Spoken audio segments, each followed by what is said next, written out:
AU is led by people who have got no idea about where they want to take the country to, then they were found wanting.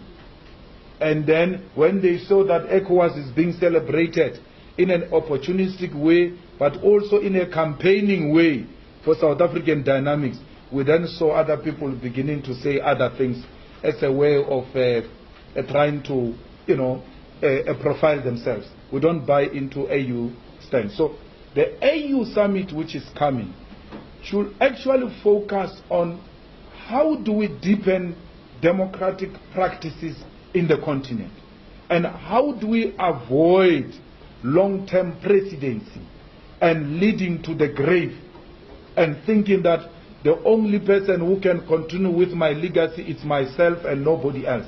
You can't even trust your own children. You can't even trust your own wives with your legacy. Only you can carry that legacy. You'll rather hand it over to your children and then we discuss whether it was right or wrong. But just for you to stay there forever and ever like we see in Zimbabwe. Zimbabwe's situation is bad. President Mugabe can't even control a spade. They were trying to plant a tree, a sword turning, and he can't control that thing. That's how old he is. He's no longer capable of discharging his responsibilities. We don't hate the man. They can respond and insult us anyhow they want. But they are a group of cowards, those comrades in ZANU-PF. To be scared to say to an old man like President Mugabe, please, with due respect, let go. Commandant Fidel, when he realized it was no longer doable, he let go. So President Mugabe must let go.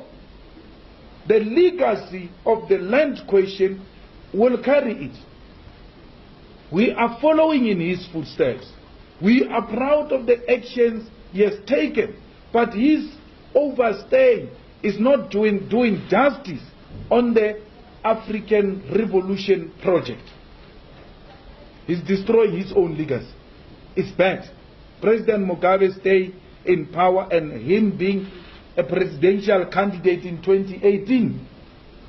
Those comrades in ZANU-PF, they can insult us anyhow they want, but we are not going to be good friends if we are not going to tell them that that which they are doing is not good for Zimbabwean people, is not good for SADC, is not good for the struggle for reclaiming the land in Africa.